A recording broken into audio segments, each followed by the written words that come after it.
Hello നമസ്കാരം എല്ലാ കൂട്ടുകാർക്കും ലിച്ചാസിൻ്റെ പുതിയൊരു വീഡിയോയിലേക്ക് സ്വാഗതം. അപ്പോൾ ഈ ഒരു വീഡിയോ അല്ലേ advanced English language skills for സയൻസസിൻ്റെ എല്ലാ ചാപ്റ്റേഴ്സിൻ്റെയും എക്സാം ഓറിയൻറ്റഡ് റിവിഷനാണ് നമ്മൾ ചെയ്യാനായിട്ട് പോകുന്നത്. അപ്പോൾ ഓൾറെഡി ഇതിലെ എല്ലാ ചാപ്റ്റേഴ്സും നമ്മൾ അപ്ലോഡ് ചെയ്തിട്ടുണ്ട് നമ്മുടെ പ്ലേലിസ്റ്റിൽ. അതേ പ്ലേലിസ്റ്റിലാണ് നമ്മൾ ഈ ഒരു വീഡിയോ അപ്ലോഡ് ചെയ്യുന്നതാണ്. അപ്പോൾ അതിലേതെങ്കിലും വീഡിയോസ് കണ്ടിട്ടില്ലാത്തവർ തീർച്ചയായിട്ടും കാണുക കേട്ടോ. അതിൽ ഓൾറെഡി നമ്മൾ ഡീറ്റെയിൽ ആയിട്ട് ഓരോ ചാപ്റ്ററും ഡിസ്കസ് ചെയ്തിട്ടുണ്ട്. അത് കണ്ടതിന് ശേഷമാണ് ഈ ഒരു റിവിഷൻ വീഡിയോ കണ്ടിട്ട് കാര്യമുള്ളൂ. കാരണം നമുക്കറിയാം റിവിഷൻ എന്ന് പറഞ്ഞാൽ തന്നെ കംപ്ലീറ്റ് നമ്മൾ പഠിച്ചതിന് ശേഷം വീണ്ടും റിവൈസ് ചെയ്യുന്നൊരു സംഭവമാണ്. അപ്പോൾ ഇതിൽ ഡീറ്റെയിൽഡ് ആയിട്ടുള്ള നോട്ട്സോ കാര്യങ്ങളോ ഒന്നുമല്ല നമ്മൾ കൊടുക്കുന്നത്. ജസ്റ്റ് ഒന്ന് ഓടിച്ച് നോക്കിക്കഴിഞ്ഞാൽ നമുക്ക് ഈ ഒരു ചാപ്റ്ററിൽ ഇതൊക്കെയാണ് എന്ന് മനസ്സിലാവുന്ന രീതിക്ക് സിമ്പിളായിട്ടുള്ള ഷോർട്ടായിട്ടുള്ള പോയിൻറ്റ്സ് മാത്രമേ അതിനകത്ത് പറയുന്നുള്ളൂ. ഡീറ്റെയിൽഡ് ആയിട്ടൊരു ചാപ്റ്റർ നമ്മൾ എക്സ്പ്ലെയിൻ ചെയ്യുന്നില്ല കേട്ടോ. അപ്പോൾ ആ ഒരു വീഡിയോസ് എല്ലാം കണ്ടതിന് ശേഷം ഈ ഒരു വീഡിയോയിലേക്ക് വരാനായിട്ട് പ്രത്യേകം ശ്രദ്ധിക്കുക. അപ്പോൾ നമ്മുടെ ഫസ്റ്റ് ചാപ്റ്റർ വരുന്നത് ഫോർത്ത് സ്റ്റേറ്റ് ഓഫ് മാറ്റർ എന്നുള്ളതാണ്. അപ്പോൾ ഇതിനകത്ത് എന്തൊക്കെയാണ് പറയണം? പേഴ്സണൽ നറേറ്റീവാണ് about a work place shooting. അപ്പോൾ നമ്മൾ നറേറ്ററിൻ്റെ ഒരു ജോലി ചെയ്തിരുന്ന സ്ഥലത്തുള്ളതായിട്ടുള്ള ഒരു പേഴ്സണൽ എക്സ്പീരിയൻസിനെ കുറിച്ചാണ് പറയുന്നത്. അവിടെ എന്താ സംഭവിക്കണം? Author reflects on events leading up two and after the shooting. ഒരു എന്താ പറയുക വെടിവെപ്പ് ഒരു ഷൂട്ടിംഗ് ഇൻസിഡൻറ്റിനെ കുറിച്ചാണ് അതിനകത്ത് പറയുന്നത് അല്ലേ. അതെന്താണ്? Date occurred on November 1st, 1991 at the University of Iowa. Shooter was Gang Lu എന്ന് പറയുന്നത് ഫിസിക്സ് സ്റ്റുഡൻ്റ് ആയിരുന്നു. അവിടെ ഉണ്ടായിരുന്ന ആളുകളെയാണ് ഷൂട്ട് ചെയ്തിട്ടുണ്ടായിരുന്നത്. Author was present during the shooting. ആ സമയത്ത് നമ്മുടെ ഓഥർ അവിടെ ഉണ്ടായിരുന്നു. Emotional toll on author and colleagues. ആ ഒരു സമയത്ത് അതിനുശേഷം ആ ഒരു ഇമോഷണലി എത്രത്തോളം അവരെയും അവരുടെ കൊളീഗ്സിനെയൊക്കെ അത് ബാധിച്ചിട്ടുണ്ട് എന്നൊക്കെ നമുക്കത് വായിക്കുമ്പോൾ മനസ്സിലാവും. Author struggle to understand why Gang Lu committed the shooting. എന്തുകൊണ്ടാണ് ഗാംഗ്ലു അത്തരത്തിലൊരു ഷൂട്ടിങ്ങിലേക്ക് പോയത് എന്നൊക്കെ അവർ ആലോചിക്കുന്നുണ്ട്. അവരെന്നെ അതായത് കൂടുള്ളവരെന്നെ ഷൂട്ട് ചെയ്തിട്ട് അയാൾ സ്വയം വെടിവെച്ച് മരിക്കുകയാണ് ചെയ്തിട്ടുള്ളത്. Shooting change author's life and perspective. അതിനുശേഷം അവരുടെ ലൈഫ് പെർസ്പെക്റ്റീവ് അതിനെക്കുറിച്ചൊക്കെയാണ് സംസാരിക്കുന്നുണ്ട്. ഈ ഒരു ഷൂട്ടിംഗ് എന്ന് പറയുന്നത് അവരെ മെൻ്റലി ഒരുപാട് ബാധിച്ചിട്ടുണ്ട്. ഓൾറെഡി അവർക്ക് എന്താ പറയുക അവരുടെ ഫാമിലി റിലേഷൻഷിപ്പിലൊക്കെ കുറച്ച് സ്ട്രഗിൾ ചെയ്തിട്ടുണ്ട് എന്നൊക്കെ നമ്മൾ പറഞ്ഞിട്ടുണ്ടായിരുന്നു. Trauma and recovery explored. അതിനകത്ത് അവർ ഫേസ് ചെയ്തിട്ടുള്ള ട്രോമകൾ എന്താ പറയുക റിക്കവർ അതിനെങ്ങനെ അവർ റിക്കവർ ചെയ്ത് വന്നു എന്നൊക്കെ പറയുന്നുണ്ട്. Toxic work place dynamics discuss. Work പ്ലേസിൽ വരുന്ന ടോക്സിക് ആയിട്ടുള്ള സിറ്റുവേഷൻസ് പറയുന്നുണ്ട്. Human behaviour and motivations examined. Human behaviour ഓരോ സിറ്റുവേഷൻസിൽ എങ്ങനെയൊക്കെ മനുഷ്യരുടെ സ്വഭാവങ്ങൾ മാറുന്നു എന്നൊക്കെ നമുക്ക് ആ റൈറ്ററുടെ ആണെങ്കിലും മറ്റു കഥാപാത്രങ്ങളുടെ ആണെന്നുണ്ടെങ്കിലും ഒക്കെ നമുക്ക് കാണുന്ന സമയത്ത് മനസ്സിലാവും. പിന്നെ പ്ലാസ്മ അല്ലെങ്കിൽ ഫോർത്ത് സ്റ്റേറ്റ് ഓഫ് മാറ്റർ എന്ന് പറയുന്നത് എന്താണ്? പ്ലാസ്മയാണ്. അതിൻ്റെയൊക്കെ ഡീറ്റെയിൽ ആയിട്ട് ഞാൻ പറഞ്ഞിട്ടുണ്ട്. പ്ലാസ്മ എന്ന് പറയുന്നൊരു മെറ്റഫറാണ്. ഒരു എന്താ പറയുക ഇമോഷണൽ സ്റ്റേറ്റിൻ്റെ ഒരു ഇൻറ്റൻസിറ്റിയാണ് അവിടെ കാണിക്കണം. അതായത് സോളിഡ് ആണോ എന്ന് ചോദിച്ചു കഴിഞ്ഞാൽ അല്ല, ലിക്വിഡ് ആണോ എന്ന് ചോദിച്ചു കഴിഞ്ഞാൽ അല്ല, ഏത് സ്റ്റേറ്റിലാണ് ഞാൻ നിൽക്കുന്നത് അറിയാത്തൊരവസ്ഥയാണ് പ്ലാസ്മ അല്ലെങ്കിൽ ഫോർത്ത് സ്റ്റേറ്റ് ഓഫ് മാറ്റർ എന്നതുകൊണ്ട് ഉദ്ദേശിക്കുന്നത്. സോളിഡും അല്ല ലിക്വിഡും അല്ല ഗ്യാസും അല്ലാത്തൊരവസ്ഥയാണ് ഈ പ്ലാസ്മ. അപ്പോൾ അതാണ് ടൈറ്റിൽ കൊണ്ട് ഉദ്ദേശിക്കുന്നത് എന്നുള്ളതും ഇതിനകത്ത് മനസ്സിലാക്കുക. ഇനി സെക്കൻഡ് ചാപ്റ്റർ നമ്മുടെ വരുന്നത് റിലേറ്റിവിറ്റിയാണ്. The poem explores the concept of relativity in physics and its connection to human relationships. മനുഷ്യരുടെ റിലേഷൻഷിപ്പുമായിട്ട് എത്രത്തോളം ഫിസിക്സ് അല്ലെങ്കിൽ സയൻസുമായിട്ട് കണക്ട് ചെയ്തിട്ടാണ് ഇതിൽ സംസാരിക്കുന്നത്. The speaker reflects on the family history and cultural heritage. അതിൽ തന്നെ അവരുടെ ഫാമിലി ഹിസ്റ്ററി കൾച്ചറൽ ഹെറിറ്റേജ് ഒക്കെ ആയിട്ട് നമുക്ക് കണക്ട് ചെയ്ത് അതിനെ വായിക്കാവുന്നതാണ്. The poem touches on the idea of time dilation and its effects on personal relationships. അപ്പോൾ ടൈം എത്ര ഇതായിട്ടാണ് പാസ് ചെയ്തുകൊണ്ടിരിക്കുന്നത്, അതിൻ്റെ എഫക്റ്റ് പേഴ്സണൽ റിലേഷൻഷിപ്പിൽ എത്രത്തോളം ഉണ്ട്, ഇതൊക്കെ നമുക്ക് അതിനകത്ത് കാണാം. The speaker grapples with the concept of space time and its implications on human experiences. അപ്പോൾ ഹ്യൂമൻ എക്സ്പീരിയൻസിൽ നമ്മുടെ എന്താ പറയുക സ്പേസ് ടൈമിനെ കുറിച്ച് അല്ലെങ്കിൽ അതിൻ്റെ ഇംപ്ലിക്കേഷൻസിനെ കുറിച്ച് ആ ഒരു കോൺസെപ്റ്റുകളൊക്കെയും അതിനകത്ത് വരുന്നുണ്ട്. The poem explores a tension between scientific theory and personal emotion. Scientific തിയറിയും അതേപോലെ തന്നെ നമ്മുടെ ഡെയിലി ലൈഫ് അല്ലെങ്കിൽ പേഴ്സണൽ ഇമോഷൻ അല്ലെങ്കിൽ പേഴ്സണൽ ലൈഫും കൂടെ ചേർത്തുകൊണ്ടാണ് ഇതിനകത്ത് സംസാരിക്കുന്നത്. The speaker's family history is intertwined with concept of relativity. ആ ഒരു റിലേറ്റിവിറ്റി കോൺസെപ്റ്റിലേക്ക് നമുക്ക് കണക്ട് ചെയ്ത് വായിക്കാവുന്ന തരത്തിലുള്ള ഒരു ലൈഫാണ് നമ്മുടെ സ്പീക്കർക്കും ഉള്ളത്. The speaker rises questions about the nature of time, space and human connection. സമയത്തിൻ്റെ സ്പേസിൻ്റെ ഹ്യൂമൻ കണക്ഷൻ്റെ ഒക്കെ നേച്ചറിനെയൊക്കെ ഇതിനകത്ത് ചോദ്യം ചെയ്യുന്നതായിട്ട് നമുക്ക് കാണാനായിട്ട് സാധിക്കുന്നുണ്ട്. പിന്നെ ദ ക്യൂർ എന്നുള്ള ചാപ്റ്ററാണ്. അപ്പോൾ the text prescribed as a interview of Robert Smith with Richard Skinner. Robert സ്മിത്തിൻ്റെയും റിച്ചാർഡ് സ്കിന്നറിൻ്റെയും ഒരു ഇൻ്റർവ്യൂ ആണ്. It speaks about why he left Siouxsie and the Banshees, a British rock band formed in London in 1976. മുന്നേ work ചെയ്തിട്ടുണ്ടായിരുന്ന ബാൻഡുകൾ എന്തുകൊണ്ട് അവരെ വിട്ടു എന്നൊക്കെ അതിനകത്ത് പറയുന്നുണ്ട്. He speaks about the critical and commercial response to the Glove which was a 1983 English musical collaboration and recording project by Robert Smith and Steve Severin. അപ്പോൾ അവരുടെ തന്നെ പ്രോജക്റ്റ് ആയിട്ടുള്ള ഗ്ലോവിനെ കുറിച്ച് അവർ സംസാരിക്കുന്നുണ്ട്. അതിൻ്റെ കൊമേഴ്ഷ്യൽ റെസ്പോൺസിനെ കുറിച്ച് അതിനെ ക്രിട്ടിക്കലി ഒക്കെ അവർ അവലോകനം ചെയ്യുന്നത് നമുക്ക് അതിനകത്ത് കാണാൻ പറ്റും. Robert Smith has remained a constant member of the Cure since its formation. അതിൻ്റെ ക്യൂർ എന്നുള്ള ബാൻഡ് തുടങ്ങിയത് മുതൽക്ക് അതിൻ്റെ ഒരു കോൺസ്റ്റൻറ്റ് മെമ്പർ ആയിട്ടുള്ള ഒരു വ്യക്തിയാണ് Robert Smith. The interview also throws light on the future of the band. അതിൻ്റെ ബാൻഡിൻ്റെ ഫ്യൂച്ചറിനെ കുറിച്ചും അതിനകത്ത് സംസാരിക്കുന്നതായിട്ട് നമുക്ക് കാണാം. അടുത്ത ചാപ്റ്റർ ഓൺലി ആൻഡ് ആക്സവേ എന്നുള്ള ഡോക്യുമെൻ്ററിയാണ്. നമ്മൾ കണ്ടിട്ടുണ്ടായിരിക്കും എന്ന് വിചാരിക്കുന്നു. അപ്പോൾ ഓൺലി ആൻഡ് ആക്സവേ എന്താണ്? It's A documentary about preserving silent Valley. ഞാൻ സെപ്പറേറ്റ് ആയിട്ടാണ് കൊടുത്തത്. സൈലൻറ്റ് വാലി എന്താണ് നമ്മുടെ സേവ് സൈലൻറ്റ് വാലി എന്നുള്ള ക്യാമ്പയിൻ എന്താണ് ഈ ഡോക്യുമെൻ്ററിയിൽ പറയുന്നത്. അങ്ങനെ 3 പാർട്ടായിട്ടാണ് ഞാൻ വീഡിയോ ചെയ്തിട്ടുണ്ടായിരുന്നത്. അപ്പോൾ അത് അങ്ങനെ തന്നെ പഠിക്കുക. അപ്പോൾ Silent Valley is a tropical rain forest in Kerala, India with high biodiversity. ഒരു ഫേമസ് ഇന്ത്യയിലത്തെ കേരളത്തിലത്തെ മെയിനായിട്ടുള്ളൊരു റെയിൻ ഫോറസ്റ്റ് തന്നെയാണ്. അവിടെ ഒരുപാട് ബയോഡൈവേഴ്സിറ്റി വരുന്നുണ്ട്. A proposed dam in 1970s to 80s sparkled a movement to save the Silent Valley. Save Silent Valley എന്നുള്ള ഒരു മൂവ്മെൻറ്റിൽ ക്യാമ്പയിൻ തുടങ്ങാനുള്ള കാരണം അവിടെ വരാൻ സാധ്യതയുണ്ടായിരുന്ന ഒരു ഡാമായിരുന്നു. Environmentalist scientist and local led to the movement. അപ്പോൾ അതിനെതിരായിട്ട് ഒരുപാട് എൻവയൺമെൻറ്റലിസ്റ്റും സയൻറ്റിസ്റ്റുകളൊക്കെ വന്നിട്ടുണ്ടായിരുന്നു. Silent Valley was declared and national park 1984. അപ്പോൾ അതോട് കൂടിയിട്ട് ആ ഒരു ഡാമിൻ്റെ പ്രൊജക്റ്റ് ഒരു ഹൈഡ്രോ ഇലക്ട്രിക് പവർ പ്ലാന്റ് ആണെന്ന് പറഞ്ഞിരുന്നു. അപ്പോൾ അതിൻ്റെ ഒരു പ്രൊജക്റ്റ് അവിടെ അവസാനിപ്പിച്ചു അതൊരു നാഷണൽ പാർക്കായിട്ട് മാറ്റുകയാണ് ചെയ്തത്. The story highlights A need for sustainable development and environmental advocacy. അപ്പോൾ എത്രത്തോളം നമ്മൾ സുസ്ഥിര വികസനത്തിൽ അല്ലെങ്കിൽ ആ ഒരു എന്താ പറയുക എൻവയൺമെൻറ്റിന് നമ്മൾ എത്രത്തോളം ഇമ്പോർട്ടൻസ് കൊടുക്കണം എന്നൊക്കെ അതിനകത്ത് ഹൈലൈറ്റ് ചെയ്ത് പറയുന്നുണ്ട്. പിന്നെ wonders of science printed version of Albert Einstein's 1930 Berlin speech എന്നുള്ള ചാപ്റ്ററാണ്. അപ്പോൾ അതിനകത്ത് അദ്ദേഹത്തിൻ്റെ ആ ഒരു സ്പീച്ചാണ് മെയിനായിട്ട് വരുന്നത്. The origin of technical achievements curiosity and plain instinct. ആ 2 ടേംസ് ഓർത്ത് വെക്കണം എന്ന് ഞാൻ ക്ലാസ് എടുക്കുമ്പോൾ പറഞ്ഞിട്ടുണ്ടായിരുന്നു. ടെക്നിക്കൽ അച്ചീവ്മെൻറ്റ്സിൻ്റെ ഒറിജിൻ എന്ന് പറയുന്നത് എന്താണ്? നമുക്കൊരു കാര്യം അറിയണമെങ്കിൽ അതിനെക്കുറിച്ച് അറിയാനുള്ള ഒരു ക്യൂരിയോസിറ്റി, ഒരു പ്ലെയിൻ ഇൻസ്റ്റിങ്, നമ്മുടെ ഉള്ളിൽ നിന്ന് വരുന്ന ഒരു തോന്നൽ നമുക്ക് ഉണ്ടാവേണ്ടതുണ്ട്.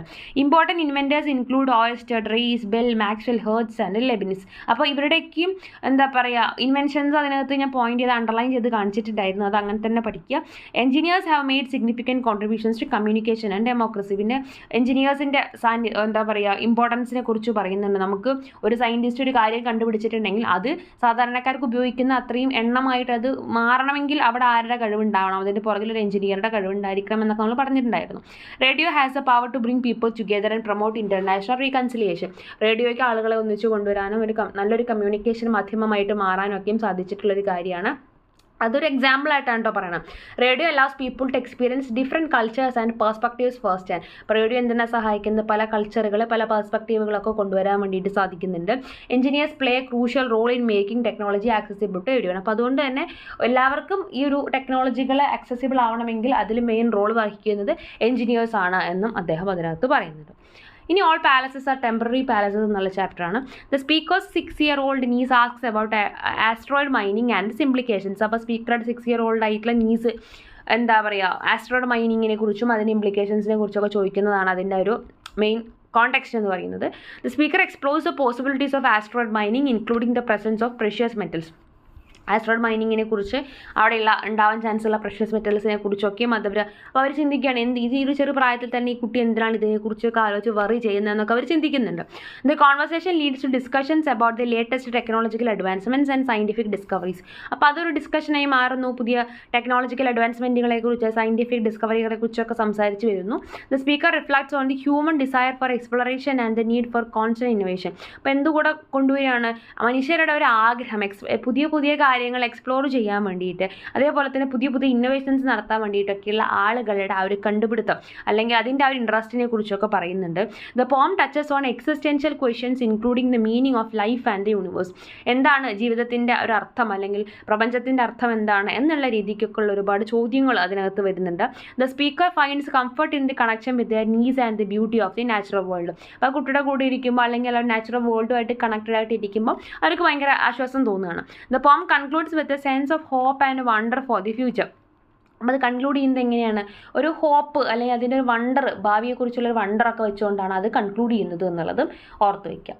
അടുത്തായിട്ട് സ്റ്റാർ എന്നുള്ള ചാപ്റ്ററാണ് നമുക്ക് ഡിസ്കസ് ചെയ്യാനായിട്ടുള്ളത്. The stories about a Jesuit priest who is part of a space expedition. Space എക്സ്പെഡീഷന് പോകുന്ന ഒരു ജെസ്യൂട്ട് പ്രീസ്റ്റിനെ കുറിച്ചാണ് നമ്മൾ ഇതിനകത്ത് കാണുന്നത്. The expedition discovers a star system that is about to be destroyed.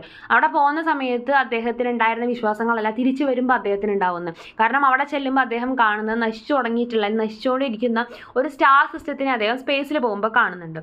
The priest realises that the star system is A same one that was scene as A star of Bethlehem.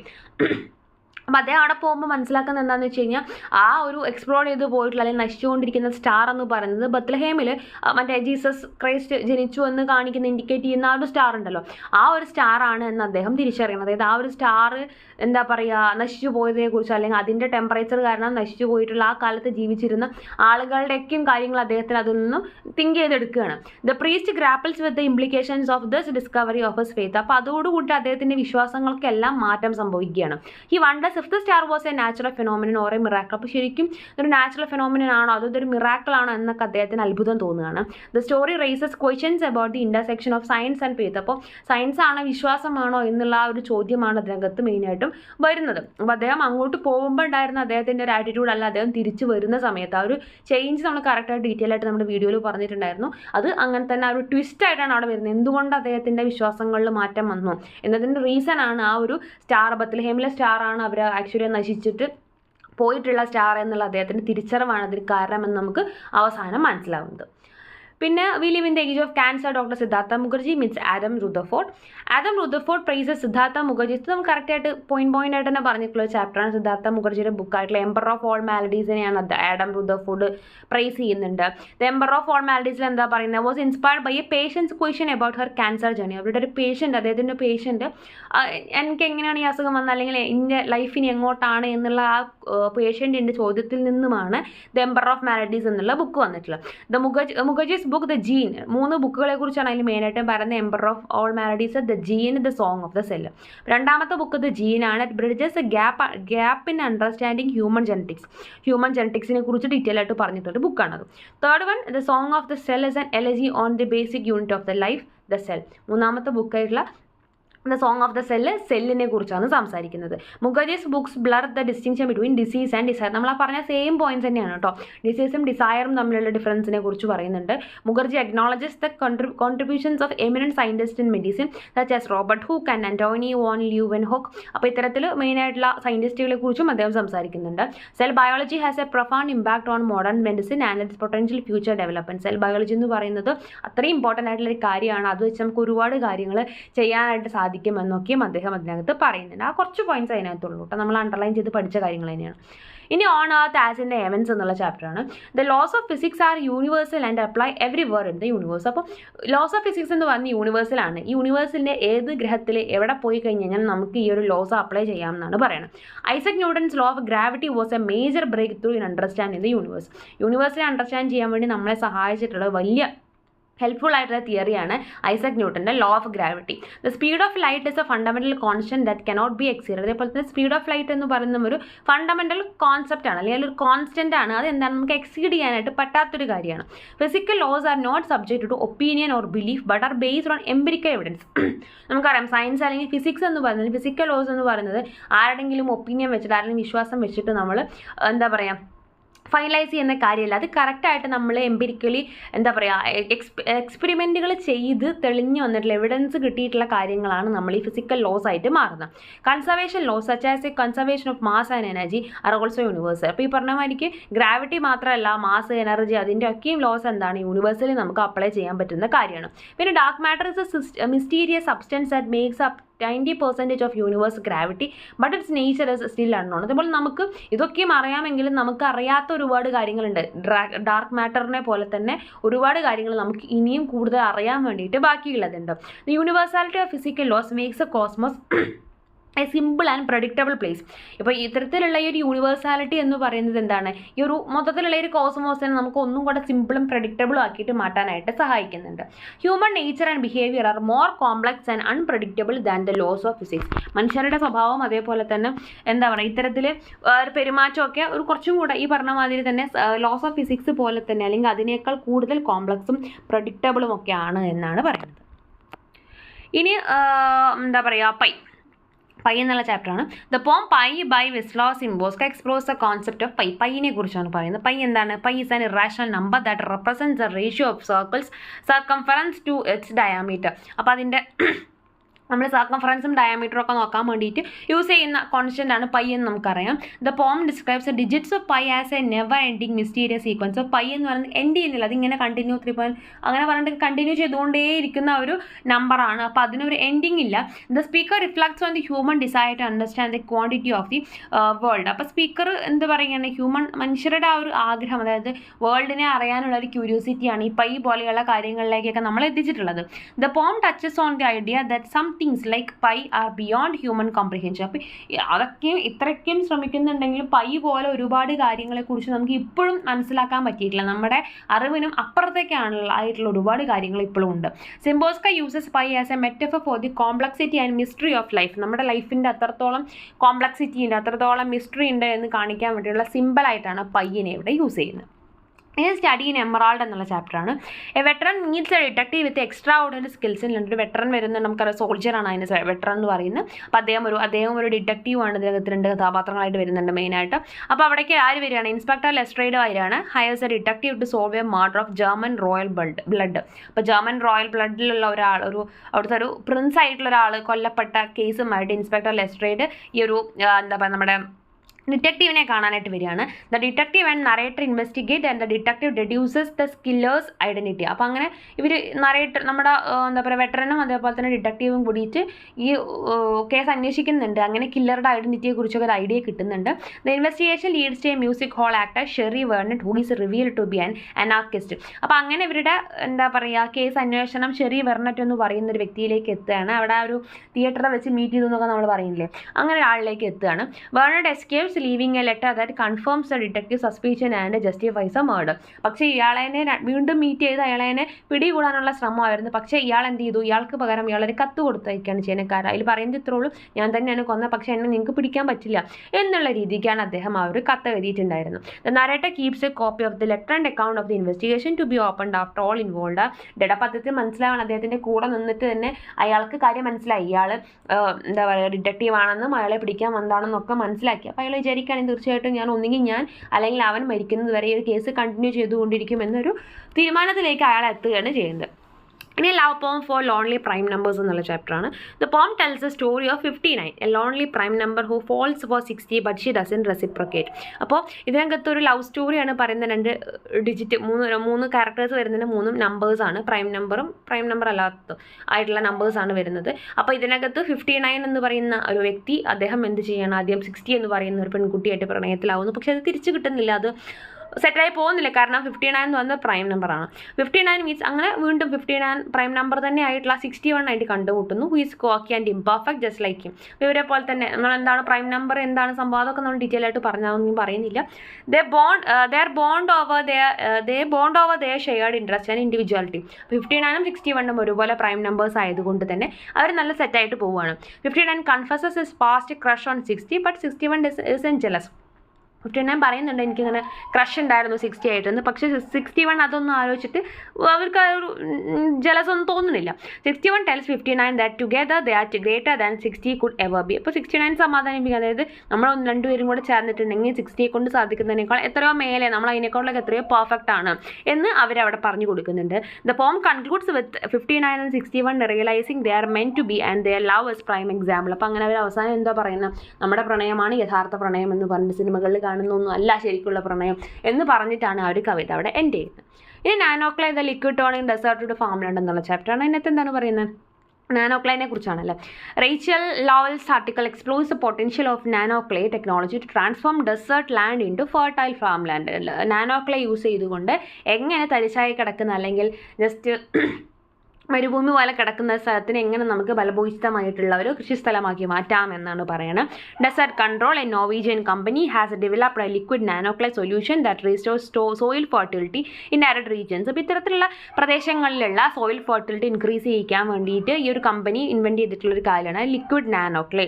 The technology is inspired by the natural fertility of the Nile delta and creates a thin layer of clay around sand particles to retain water and nutrients. ഇപ്പം Nile ഡെൽറ്റയുടെ കാര്യമൊക്കെ നമ്മൾ detail ആയിട്ട് പറഞ്ഞിട്ടുണ്ടായിരുന്നു. അപ്പോൾ അതിൽ നിന്നും inspired ആയിട്ടാണ് ഇങ്ങനെയുള്ള ആശയം വരുന്നത് തന്നെ. Trials in the UAE have shown promising results with significant reductions in water consumption. അപ്പോൾ ഇത്തരത്തിൽ UAEയിലൊക്കെ ഇത് ഒരുപാട് സക്സസ്ഫുൾ ആയിട്ടുള്ളൊരു കാര്യമാണ്. ഒത്തിരി വെള്ള ചിലവൊന്നും ഇല്ലാണ്ട് തന്നെ നല്ല രീതിക്ക് ഇതൊരു കൃഷി ചെയ്യാൻ പറ്റുന്ന ഒരു സംഭവം തന്നെയാണ്. Despite challenges such as high implementation cost and periodic റീപ്ലനിഷ്മെൻറ്റ് needs, the technology has potential four scalability and sustainability. അപ്പോൾ ഇത്തരത്തിൽ ഇതിന് പക്ഷേ ഇത് പ്രശ്നം എന്ന് വെച്ച് കഴിഞ്ഞാൽ അത്യാവശ്യം നല്ല ഇംപ്ലിമെൻറ്റ് ചെയ്യാൻ വേണമെങ്കിൽ അത്യാവശ്യം നല്ല പൈസ ചിലവുള്ള ഒരു കാര്യമായതുകൊണ്ട് തന്നെ ഇത് ഒത്തിരി സ്ഥലങ്ങളിലൊന്നും എത്തിയിട്ടില്ല. പക്ഷേ എത്തിയ സ്ഥലങ്ങളിലൊക്കെ എന്താണ് വളരെ നല്ല രീതിയിൽ നമുക്കത് പ്രവർത്തിപ്പിക്കാൻ സാധിച്ചിട്ടുണ്ട്. Nanoclay technology has broader implications for global food security, sustainable agriculture and climate change mitigation. Nanoclay എന്തിലൊക്കെ വന്നിട്ടുണ്ട്? ഗ്ലോബൽ ഫുഡ് സെക്യൂരിറ്റിയിൽ, അതേപോലെ തന്നെ ഒരു അഗ്രികൾച്ചറിൻ്റെ ഫീൽഡിൽ, അതേപോലെ തന്നെ ഒരു ക്ലൈമറ്റ് ചേഞ്ചിൻ്റെ കാര്യങ്ങളിലൊക്കെ നമുക്ക് ഈ ഒരു കാര്യത്തിൽ നമുക്ക് ഇംപ്ലിമെൻറ്റ് ചെയ്യാവുന്നതാണ്. ഇനി Meditations on First Philosophy preface to the reader. René Descartes discusses his previous work, Discourse on the Method and Objections Raised Against. അപ്പോൾ അദ്ദേഹത്തിൻ്റെ ഡിസ്കോഴ്സ് ഓൺ ദ മെത്തേഡ് എന്നുള്ള വർക്കിനെതിരെ വന്നിട്ടുള്ള ഒബ്ജക്ഷൻസിനെ കുറിച്ചാണ് ഇതിനകത്ത് പറയുന്നത്. He addresses 2 main objections. അതിലത്തെ ഒരുപാട് ഒബ്ജക്ഷൻസ് വന്നതിൽ 2 ഒബ്ജക്ഷൻസിനാണ് അദ്ദേഹം അഡ്രസ്സ് ചെയ്യുന്നുള്ളൂ. That the minds essence may be more than just thinking. അത് ഒന്നാമതെന്ന് പറയുന്നത് മൈൻഡിൻ്റെ ഒബ്ജക്ഷൻ എന്ന് പറയുന്നത് തിങ്കിങ് മാത്രമാണെന്നാണ് അദ്ദേഹം പറഞ്ഞത്. അപ്പോൾ അദ്ദേഹം പറഞ്ഞാൽ അതിനേക്കാൾ ഉപരി ഉണ്ടാകും, പക്ഷേ ഞാൻ അറിഞ്ഞിട്ടുള്ളത് തിങ്കിങ് ആണ്, അപ്പോൾ അതുകൊണ്ട് തന്നെ ഞാൻ അത് പറഞ്ഞു എന്നാണ് അദ്ദേഹം ഉദ്ദേശിക്കണം. രണ്ടാമത്തെ objection and that having an idea of A perfect being doesn't prove it's existence. അത് ആ ഒരു ഒബ്ജക്ഷനാണ് പറയുന്നത്. അതായത് ഒരു വസ്തുവിനെക്കുറിച്ച് ഒരു ഐഡിയ പറഞ്ഞു എന്ന് വിചാരിച്ചിട്ട് അതൊരിക്കലും അതിൻ്റെ യഥാർത്ഥ എക്സിസ്റ്റൻസ് അതിനുണ്ട് എന്നല്ല അതുകൊണ്ട് ഉദ്ദേശിക്കുന്നത് എന്നാണ് രണ്ടാമത്തെ ഒബ്ജക്ഷൻ ഉണ്ടായിരുന്നത്. Descartes explains that he will show how his conclusions follow from his premises and that he will provide a more detailed discussion of God and the human soul. അപ്പോൾ അദ്ദേഹം ഗോഡിനെ കുറിച്ച് ഹ്യൂമൻ സോളിനെ കുറിച്ചൊക്കെ ഒരുപാട് ഡീറ്റെയിൽ ഡിസ്കഷൻ നടത്തുന്ന ഒരു വ്യക്തിയാണ്. അപ്പോൾ അദ്ദേഹം പറയുന്നത് എന്താണെന്ന് വെച്ച് കഴിഞ്ഞാൽ ഈ ക്രിട്ടിസൈസ് ചെയ്യുന്ന ആളുകൾ ആരും അദ്ദേഹത്തിൻ്റെ പ്രിമൈസുകൾ എന്താണ്, അല്ലെങ്കിൽ വന്ന വഴികൾ, അല്ലെങ്കിൽ ആദ്യത്തെ പോയിന്റ്സ് ഒന്നും നോക്കാണ്ട് ജസ്റ്റ് കൺക്ലൂഷൻ മാത്രം നോക്കിയിട്ടാണ് ഈ എന്താ പറയുക എതിർപ്പുകൾ ഉയർത്തുന്നത് എന്നാണ് പറയുന്നത്. He notes that atheist arguments often rely on attributing human qualities to God or over estimating human understanding. അപ്പോൾ ഈ അഥീസ്റ്റുകൾ പൊതുവെ ചെയ്യുന്നത് ഒന്നുകിൽ ഹ്യൂമൻ ക്വാളിറ്റീസ് ഗോഡിൽ അപ്ലൈ ചെയ്യുക, അല്ലാന്നുണ്ടെങ്കിൽ ഹ്യൂമൻ അണ്ടർസ്റ്റാൻഡിങ്ങിനെ ഓവർ എസ്റ്റിമേറ്റ് ചെയ്ത് കാണിക്കുക. ഇത് രണ്ടുമാണ് ചെയ്തുകൊണ്ടിരിക്കുന്നത്. Descartes advises that his work is not for everyone but rather for those who are willing to meditate seriously and detach themselves from prejudices. അദ്ദേഹം പറഞ്ഞു എൻ്റെ വർക്കുകൾ എല്ലാവർക്കും വേണ്ടിയിട്ടുള്ളതല്ല, പ്രത്യേകിച്ച് മനസ്സിലൊരു മുൻധാരണ വെച്ചുകൊണ്ട് ഇരിക്കാതെ എല്ലാത്തിനെയും ഓപ്പൺ മൈൻഡഡ് ആയിട്ട് കാണാൻ സാധിക്കുന്ന ആളുകൾക്ക് വേണ്ടി മാത്രമുള്ളതാണ്. He explains that he will present his thoughts in the meditations followed by objections from others and his replies to those objections. അപ്പോൾ അതിനകത്ത് ആ ഒരു ഒബ്ജക്ഷൻസ് അതിനുള്ള എന്താ പറയുക അതിന് തിരിച്ച് അദ്ദേഹം കൊടുക്കുന്ന കൗണ്ടറുകൾ, അതേപോലെ തന്നെ അദ്ദേഹത്തിൻ്റെ തോട്ടുകൾ, കാര്യങ്ങളൊക്കെയാണ് മെയിനായിട്ടും വരുന്നത്. ഇനി ട്രിപ്പ് ടു ഇൻഫിനിറ്റി എന്നുള്ളതാണ്. അപ്പോൾ ഇതിനകത്ത് നമുക്കറിയാവുന്ന വീഡിയോ ആണ്, അപ്പോൾ അത് കണ്ടിട്ടുണ്ടായിരിക്കും ചിലപ്പോൾ. A trip to infinity explores a universe mysteries. യൂണിവേഴ്സിൻ്റെ മിസ്റ്ററികളാണ് പറയുന്നത്. അതിനകത്ത് എങ്ങനെയാണ് യൂണിവേഴ്സിൻ്റെ ബിഗിനിങ്, യൂണിവേഴ്സിൻ്റെ എൻഡിങ് ഒക്കെ പറയുന്നുണ്ട്. അതിനകത്ത് കവേഴ്സ് ബിഗ് ബാങ്ങിനെ കുറിച്ച് പറയുന്നുണ്ട്, ഡാർക്ക് എനർജിയെ കുറിച്ച് പറയുന്നുണ്ട്, ബ്ലാക്ക് ഹോൾസിനെ കുറിച്ച് പറയുന്നുണ്ട്, യൂണിവേഴ്സിൻ്റെ എൻഡ് എങ്ങനെയായിരിക്കാം എന്നതിനെ കുറിച്ചൊക്കെ പറയുന്നുണ്ട്. Makes complex concepts accessible. ഒരുപാട് കോംപ്ലക്സ് കോൺസെപ്റ്റുകളെ കുറിച്ച് പറയുന്നുണ്ട്. Explores cosmological theories and discoveries. Cosmological തിയറികൾ, ഡിസ്കവറികൾ, അതുപോലെ യൂണിവേഴ്സ് എൻഡ് ചെയ്യാൻ സാധ്യതയുള്ള പലതരത്തിലുള്ള ചാൻസുകളെ കുറിച്ചൊക്കെ അതിനകത്ത് പറയുന്നുണ്ട് അല്ലേ. Discusses dark energy, black holes, supernova, ഇതിനെക്കുറിച്ചൊക്കെ അതിനകത്ത് പറയുന്നുണ്ട്. Examines the concept of infinity എന്നുള്ള കോൺസെപ്റ്റിനെ കുറിച്ച് സംസാരിക്കുന്നുണ്ട്. Highlights space explorations importance. Space എക്സ്പ്ലോറേഷൻ്റെ പ്രാധാന്യം എത്രത്തോളം ഉണ്ട്. അപ്പോൾ അങ്ങനെ പോകുന്ന സമയത്താണ് നമുക്ക് പുതിയ കാര്യങ്ങൾ കണ്ടുപിടിക്കാനും അത് വെച്ചിട്ട് നമുക്ക് ഗസ് ചെയ്യാനുമായിട്ട് സാധിക്കുകയുള്ളൂ. എൻകറേജസ് കണ്ടംപ്ലേഷൻ ഓഫ് ദി യൂണിവേഴ്സിൻ്റെ കണ്ടംപ്ലേഷനെ കുറിച്ചൊക്കെയും അതിനകത്ത് കാര്യമായിട്ട് തന്നെ സംസാരിക്കുന്നുണ്ട്. ഇനി സയൻറ്റിഫിക് ടെമ്പർ, ഇന്ത്യൻ സയൻറ്റിസ്റ്റ് എന്നുള്ള ചാപ്റ്ററാണ്. ഇതിനകത്ത് എന്താ പറയുന്നത്, ഇന്ത്യൻ സയൻറ്റിസ്റ്റുകളെ സംബന്ധിച്ച് എന്താണ് സയൻറ്റിഫിക് ടെമ്പർ എന്നാണ് പറയുന്നത്. Scientific temper is a natural human trait. Scientific temper എന്ന് പറയുന്നത് ഒരു നാച്ചുറൽ ഹ്യൂമൻ സ്വഭാവമാണ്. Not just for trained scientist. അതൊരിക്കലും സയൻറ്റിസ്റ്റുകൾക്ക് മാത്രം കുത്തകയായിട്ട് വെക്കാൻ പറ്റുന്ന ഒരു സ്വഭാവമല്ല. It involves thinking based on facts, questioning and understanding the world. അതിനകത്ത് ജസ്റ്റ് നമുക്ക് ഫാക്റ്റുകളെ കുറിച്ച്, ചോദ്യങ്ങളെക്കുറിച്ച്, അല്ലെങ്കിൽ എന്താ പറയുക വേൾഡിനെ കുറിച്ചൊക്കെ ചിന്തിക്കാനുള്ള കഴിവ് മാത്രമാണ് അതിനകത്ത് വരുന്നുള്ളൂ. അത് നമ്മൾ എവിടെന്നെങ്കിലും പഠിച്ചെടുക്കുന്നത് അല്ലെങ്കിൽ സയൻറ്റിസ്റ്റുകളുടെ ബ്രെയിനിൽ മാത്രം ഉള്ളതായിട്ടുള്ള കാര്യമല്ല. Key elements are curiosity, open mindedness and accepting new ideas. അതിന് എന്ത് മാത്രമേ വേണ്ടുള്ളൂ? കാര്യങ്ങൾ അറിയാനുള്ള ഒരു ക്യൂരിയോസിറ്റി, മനസ്സ് തുറന്ന് എല്ലാ ആശയങ്ങളും ഉൾക്കൊള്ളാനുള്ള ഒരു ഓപ്പൺ മൈൻഡഡ്നെസ്, അതേപോലെ തന്നെ പുതിയ ഐഡിയകളെ അക്സെപ്റ്റ് ചെയ്യാനുള്ളൊരു താല്പര്യം. Scientific temper can be developed by anyone regardless of background. Scientific temper എന്ന് പറയുന്നത് എല്ലാവരും ഡെവലപ്പ് ചെയ്തെടുക്കാൻ പറ്റുന്ന കാര്യമാണ്. അതിനെന്താ ആവശ്യമില്ല, ബാക്ക്ഗ്രൗണ്ട് ഒന്നും നോക്കേണ്ട കാര്യമില്ല. It shows up in daily actions and is essential for critical thinking and adaptability. അത് നമ്മുടെ ഡെയിലി ആക്ഷൻസിൽ അല്ലെങ്കിൽ അതുപോലെ തന്നെ നമുക്ക് നമ്മുടെ ക്രിട്ടിക്കൽ തിങ്കിങ്ങിൻ്റെയും അതുപോലെ അഡാപ്റ്റബിലിറ്റിയുടെ ഒക്കെ എസെൻഷ്യൽ ആയിട്ടുള്ളൊരു കാര്യം മാത്രമാണ്. Support and encouragement are vital for building this mindset. അപ്പോൾ അതിനാവശ്യം എന്താണ്, സപ്പോർട്ടും അതേപോലെ തന്നെ എൻകറേജ്മെൻറ്റും ആണ് വേണ്ടത്. Accepting corrections and updates is part of true scientific practice. അപ്പോൾ അതിൽ മെയിനായിട്ടും വരുന്ന കാര്യം എന്ന് പറയുന്നത് അക്സെപ്റ്റിംഗ് കറക്ഷൻസ് ആൻഡ് അപ്ഡേറ്റ്സ് ആണ്. ഒരു കാര്യം നമ്മൾ വിശ്വസിച്ചിരുന്ന ഇത്രയും കാലം അത് തെറ്റാണെന്ന് പിന്നീട് തെളിഞ്ഞിട്ടുണ്ടെങ്കിൽ ആ ഒരു കറക്ഷൻ നമ്മൾ അക്സെപ്റ്റ് ചെയ്യാനായിട്ട് നമ്മളെ കൊണ്ട് സാധിക്കണം. A scientific mind set is important for making informed decisions in all areas of life. Scientific mind set എന്ന് പറയുന്നത് ഇമ്പോർട്ടൻ്റ് ആയിട്ടുള്ളൊരു കാര്യമാണ്. അത് എന്ത് ചെയ്യുന്നു, മേക്കിംഗ് ഇൻഫോംഡ് ഡിസിഷൻ എല്ലാ മേഖലകളിലുമുള്ള ഇൻഫോംഡ് ഡിസിഷൻസിനെ ഉണ്ടാക്കാൻ വേണ്ടി സഹായിക്കുന്ന ഒരു കാര്യമാണെന്നാണ് പറയുന്നത്. അപ്പോൾ ഇത്രയാണ് നമ്മൾ മെയിനായിട്ടും എല്ലാ ചാപ്റ്ററുകളും നമ്മൾ ടച്ച് ചെയ്ത് വന്നിട്ടുണ്ട്. ഇതൊക്കെയാണ് അതിൻ്റെ മെയിൻ പോയിൻറ്റ്സ്. ഇതൊക്കെ എക്സാമിനും ജസ്റ്റ് ഒന്ന് ഓടിച്ച് നോക്കിയിട്ട് എക്സാം അറ്റൻഡ് ചെയ്തിട്ട് നിങ്ങൾക്ക് ഒന്നും കൂടെ ഓർത്തെടുക്കാൻ ഹെൽപ്ഫുൾ ആയിരിക്കും. താങ്ക്